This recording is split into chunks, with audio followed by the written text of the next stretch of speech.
Hey, how's it going? My name's Nat. Let's see what's been making news. A powerful tornado has ripped through the state of Mississippi in the US. It's reduced towns to rubble and has left hundreds of people homeless. Here's Justina with more. That's a violent tornado! Listen to the roar! Devastating storms and at least one tornado ripped through rural Mississippi on Friday night. We got new scan coming in here as we speak. Oh, man.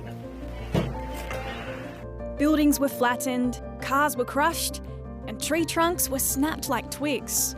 It just hit quickly. By the time it got down on the ground, it got bigger and bigger, as you can see by the path. Once it hit our house, it was probably 10 seconds and it was gone. I was trying to cover my sister, and it was like a train sound.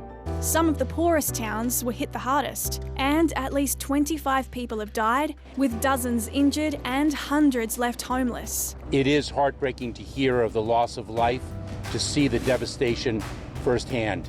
But with rescue and relief efforts underway, local communities are rallying around each other to stay strong. Everybody is helping everybody, you know, not in just this part of town that happened, it's everywhere. This is a family of unity, a family of strength. And this is what we need to make this community come back. New South Wales has a new premier. Yep, the state headed to the polls on Saturday, with Labor's Chris Minns taking the top spot from the Liberal Party's Dominic Perrottet. New South Wales Labor is back and ready to govern in this great state. Thank you so much. It means every mainland state and territory in Australia now has a premier from the Labor Party.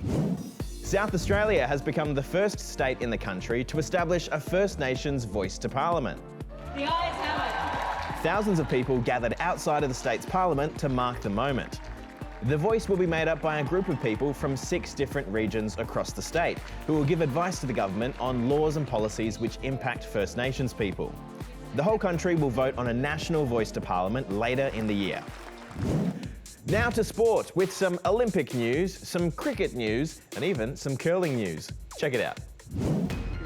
First up, the heads of Australia's Olympic and Commonwealth Games organisations are calling for more money to be put into Aussie sport. They say underfunding is robbing Australia of medals on the big stage. So today, the head of the Olympic Committee asked the government for a dedicated sports minister and a whopping $2 billion in funding between now and the Brisbane Olympics in 2032 to get things back on track. Without investment, what governments in Australia want sport to achieve for the community is not going to happen.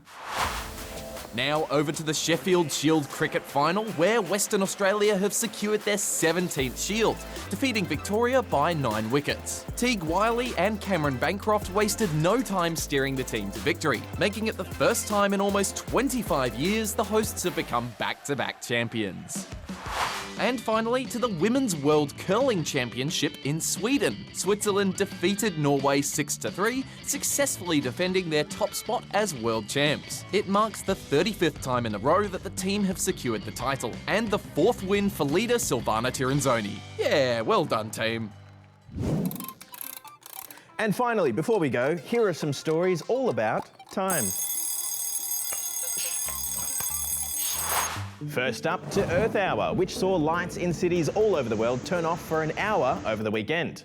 Even here in Australia, both the Sydney Opera House and the Harbour Bridge went dark. Fun fact, the idea for Earth Hour actually began here in Sydney 16 years ago, as a way to raise awareness about the need for climate action.